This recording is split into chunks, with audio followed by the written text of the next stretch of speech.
بدتر از این خانوما دوری کن. سلام، دکتر عسکری هستم، روانشناس. به کانال یوتیوب من خوش اومدید. بچه امروز یه ویدیویی ساختم. همیشه ما در جهت مثبت ویدیو گذاشتیم، ولی این دفعه میخوام به آقایون بگم، روی صحبتم با آقایونه.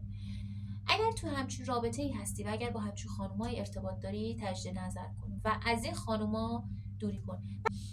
بچه قبل از اینکه بریم سراغ مثلا ویژگی این خانوم ها، کانال رو سابسکرایب کنید، دکمه رو بزنید روی آل که هم من خوشحال بشم، همین که ویدیو برای شما نمایش داده بشه.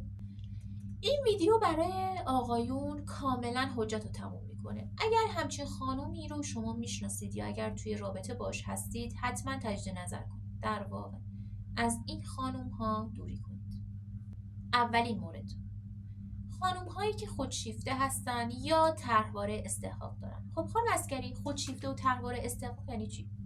طرحواره استحقاق یعنی خانومایی که در هر شرایط، یعنی شما شاید اون لحظه اصلا داری از لحاظ عاطفی به عنوان یه آقا از هم میپاشی، ولی در هر شرایطی میگه حق با منه، تو بمیری هم باید حقو به من بدی، بمیری هم باید شرایط برای من مهیا باشه.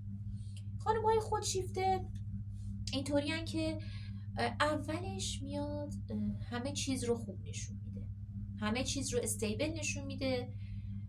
بعد از یه مدتی آقا متوجه میشه که رابطه داره سرد میشه و از طرف اون خانوم هم هست، چون یه سری توقعاتش داره خیلی بیش از اندازه میشه، اصلا از توان اون آقا خارجه و متوجه میشیم که خانوم البته چیزی بگم، یه نکته رعایت کنم، آقایون وقتی اینا رو دارم براتون میگم، خواهش میکنم لیبل نزنید به پارتنرتون. ممکنه پارتنرتون بر اثر شرایط بخواد از شما یه خواسته داشته باشه.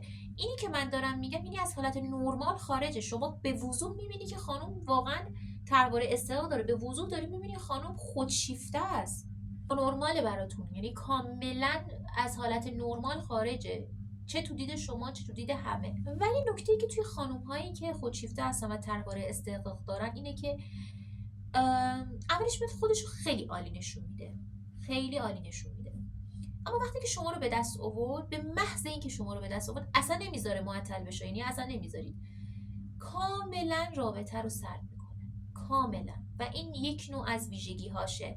کلا هر چیزی رو که به دست بیاره پرتش میکنه اونور. چرا؟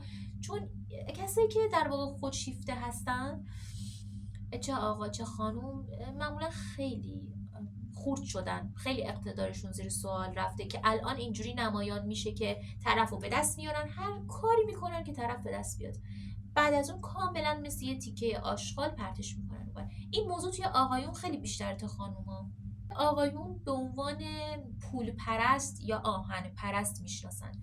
توی جامعه ما الان خیلی رواج پیدا شده که من خیلی شنیدم که مثلا پسرا به دخترا میگن که پول پرسته، نمیدونم عشق پول، آهن پرسته. ببینید، اولا که اینجور لیبل زدن کاملا نادرسته، کاملا نادرسته. ما فقط داریم کسایی رو میگیم که واقعا عشق پولن، واقعا آهن پرستن. مثلا یه نکته رو بگم، این افراد خیلی جزئی هستن، یعنی خیلی خیلی راحت نمیشه بفهمیشون، خیلی راحت نمیتونی بفهمی که این خانوم مشکل داره و واقعا عشق پوله.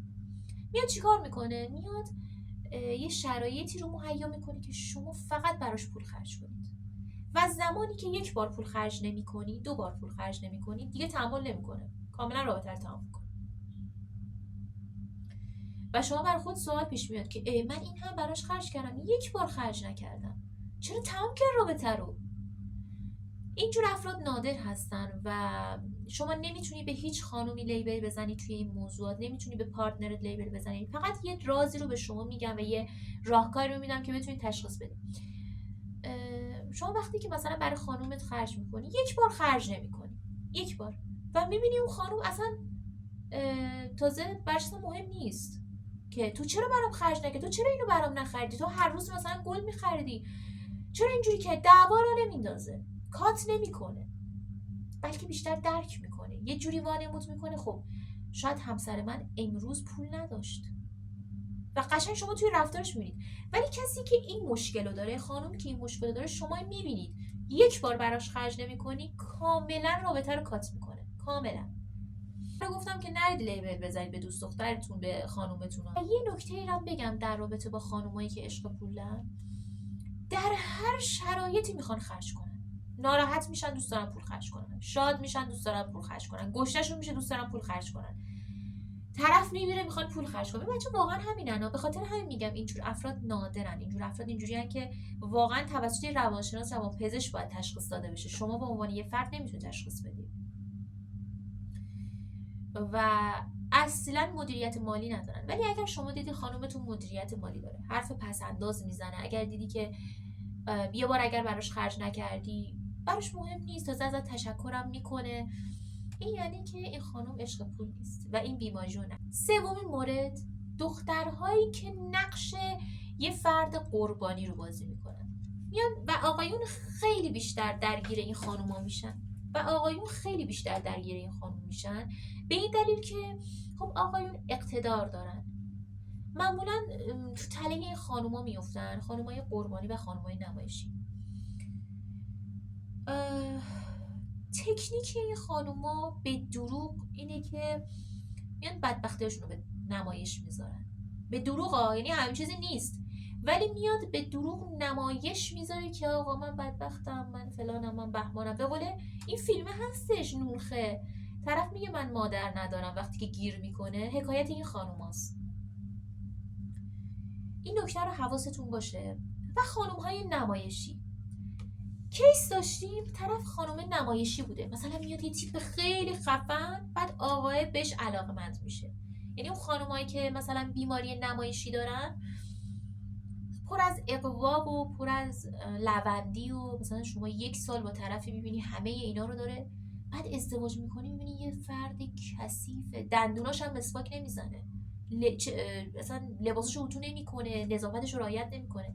این خانم‌ها جز افراد نمایشی هستن و بیمارن. ببینید اینا بیماریه که شما اگر هر کدوم از اینا رو به عنوان یه بیماری فهمیدی، حالا زیر نظر روان، ببینید دارم میگم در صورتی که از حالت نرمالش خارج بشه ها، سریعا تجدید نظر کنید، پیش روانشناس برید. اگر که تشخیص دادن باز میگم که تجدید نظر داشته باشید. ممنونم که تا اینجای ویدیو همکاری کردید. وجودتون خیلی به من انرژی میده. بچه‌ها حتما کانال رو سابسکرایب کنید، دکمه رو بزنید روی آل که هم من خوشحال بشم هم ویدیو بعدی به شما نمایش داده بشه. براتون سلامتی، پول، شادی رو آرزو میکنم. موفق باشید.